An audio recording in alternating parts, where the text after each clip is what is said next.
Sahabat sekalian, kali ini spesial saya langsung hadirkan anak saya Dr. Azam untuk cerita tentang bagaimana proning itu dipraktekkan selama sakit ya. Silakan Mas Azam. Assalamualaikum warahmatullahi wabarakatuh. Alhamdulillah.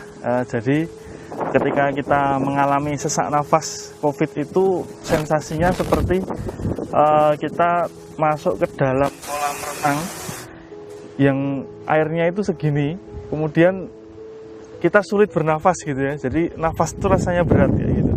Nah ternyata di dalam alveolus kita terdapat banyak lendir yang kita keluarkan lewat proning. Nah ketika saya mengalami rasa sesek itu, alhamdulillah diajarkan cara proning. Ada dua cara. Yang pertama dengan tidur secara tengkurap. Jadi yang kedua adalah cara proning seperti orang sujud. Nah, kemudian yang berikutnya ketika proning yang posisi sujud itu sebetulnya posisinya seperti orang sujud biasa. Kita mulai ya. Ini bisa kita lakukan dalam satu hari berkali-kali ya. Dan pada dasarnya tidak ada batasan, bahkan kalau bisa sesering mungkin gitu ya. Misalkan setiap 1 jam 5 menit, setiap atau mungkin diakumulasikan setiap 2 jam 10 menit gitu ya. Nah kalau yang bisa kita lakukan ketika kita sholat itu, ketika kita sujud, kita bisa ketika gerakan sujud biasa begini, kita bisa tahan agak lama di bawah sambil kita tarik nafas, lepaskan, tarik nafas, lepaskan sambil membaca doa sujud ya. Nah kemudian untuk exercise proning itu sendiri gerakannya mirip seperti sujud. Tangan bisa ditaruh di depan begini, kemudian kepala seperti ini, kemudian kita tarik nafas, kemudian kita sengaja batukkan.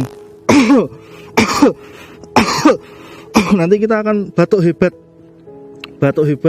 sampai keluar dahak. Jadi kita siapkan tempat untuk meludahkan dahaknya di sebelah kita ya. Gini.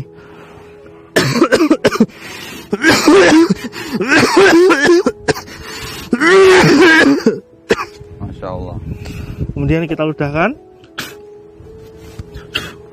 Jangan lupa tetap pakai masker ya ketika proning ya.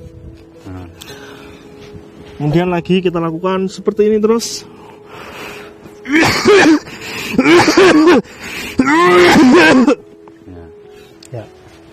Ya. Jadi teman-teman sudah saksikan langsung ya. Beliau melakukan itu selama sakit COVID ya, dirawat berapa lama? 29 hari. Masya Allah ya. Dan saya mengulas sedikit tentang bagian paru-paru. Jadi kalau paru-paru itu ada salurannya namanya bronkus ya.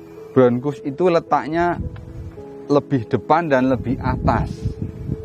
Coba, lebih depan dan lebih atas. Sehingga posisi proning yang pertama itu bagian dari belakang paru-paru itu akan mengalir ke bronkus. Kalau proning yang gaya sujud itu sudah dapat dua-duanya. Yang belakang mengalir ke depan, yang bawah mengalir ke atas. Ini luar biasanya, makanya disebut the miracle of sujud itu. Terus begini Mas Azam, ada yang bertanya, Dok, gimana kalau mempraktekkan proning kok dahaknya itu merah kayak berdarah, itu gimana? Mungkin pengalaman Mas Azam. Kalau pengalaman saya memang awalnya dahak itu akan warnanya kemerahan, ada bercak darahnya bahkan, karena mungkin di dalam nasofaring atau saluran pernafasan kita memang ada sedikit luka-luka ya. Jadi itu wajar saja, nggak masalah dilanjutkan. Dan dahaknya awal-awalnya warnanya tuh kayak coklat, kayak susu coklat gitu. Kemudian lama-lama dahak akan berkurang, warnanya semakin jernih, hingga lama-lama tidak keluar dahak. Tetap batuk tapi tidak keluar dahak. Ya, begitu teman-teman. Bahkan ini nanti saya cerita di episode berikutnya.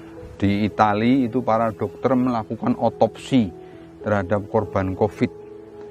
Dan itu memang menemukan fakta bahwa yang terjadi itu bukan gelembung parunya yang kolaps seperti yang diduga sebelumnya. Gelembung parunya tetap mengembang, tapi pembuluh kapiler, pembuluh darah rambut ya kecil-kecil yang di sekitar gelembung paru ini yang mengalami sumbatan berupa gumpalan darah. Jadi saya kira benar kalau di awal-awal lendir itu akan kemerahan, ya, karena terjadi lisis daripada emboli-emboli ini, yang kemudian memberi staining namanya, imbibisi kepada darah yang berwarna kemerahan. Jadi tetap diteruskan, nanti lama-lama menjadi jernih gitu ya, jernih, dan awalnya pekat, lekat gitu, lama-lama jadi encer gitu ya. Demikian teman-teman, sekali lagi semangat bagi yang sedang kena COVID. Ini survivornya sudah testimoni, terus latihan dengan Browning. Terima kasih.